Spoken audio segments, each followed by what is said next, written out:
ಬೆಂಗಳೂರು ತುಳು ಚಿತ್ರ ಕಟ್ಟೆಮಾರ್ 50 ದಿನಗಳ ಸಂಭ್ರಮ ಹಾಗೂ ಕನ್ನಡದಲ್ಲಿ ಬಿಡುಗಡೆಗೊಳ್ಳಲಿರುವ ಕಟ್ಟೆಮಾರ್ ಚಿತ್ರದ ಸೆಲೆಬ್ರಿಟಿ ಶೋ.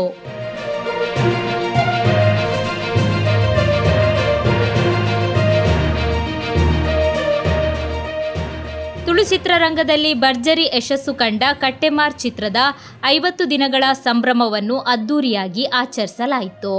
ಚಿತ್ರದ ನಿರ್ಮಾಪಕರು ಲಂಚುಲಾಲ್ ಕೆಎಸ್, ಕನ್ನಡ ಚಲನಚಿತ್ರದ ಖ್ಯಾತ ಹಿರಿಯ ನಟ ಸುಂದರ್ ರಾಜ್, ಪ್ರಮೀಳಾ ಜೋಶಿ, ಕನ್ನಡ ನಟಿ ತಾರಾ, ವಾಣಿಶ್ರೀ ಸೇರಿದಂತೆ ಹಲವು ಕಲಾವಿದರು ಹಾಗೂ ಅಭಿಮಾನಿಗಳು ಕಾರ್ಯಕ್ರಮದಲ್ಲಿ ಭಾಗವಹಿಸಿದ್ದರು.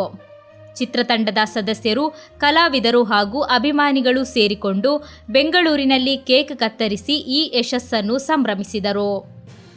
ಕಾರ್ಯಕ್ರಮದಲ್ಲಿ ಚಿತ್ರತಂಡದ ಪ್ರಮುಖರು ಭಾಗವಹಿಸಿ ಪ್ರೇಕ್ಷಕರ ಬೆಂಬಲವೇ ಚಿತ್ರದ ಯಶಸ್ಸಿಗೆ ಮುಖ್ಯ ಕಾರಣ ಎಂದು ತಿಳಿಸಿದ್ದಾರೆ. ಕಾರ್ಯಕ್ರಮದ ವೇಳೆ ಕಲಾವಿದರು ಮತ್ತು ನಿರ್ಮಾಪಕರು ಪರಸ್ಪರ ಕೇಕ್ ತಿನ್ನಿಸಿಕೊಳ್ಳುವ ಮೂಲಕ ಸಂತೋಷ ಹಂಚಿಕೊಂಡರು. ಈ ಸಂದರ್ಭದಲ್ಲಿ ಮಾಧ್ಯಮ ಪ್ರತಿನಿಧಿಗಳು ಹಾಜರಿದ್ದು ಚಿತ್ರದ ಯಶಸ್ಸಿನ ಕುರಿತು ಕಲಾವಿದರಿಂದ ಅಭಿಪ್ರಾಯಗಳನ್ನು ಕೇಳಿದರು.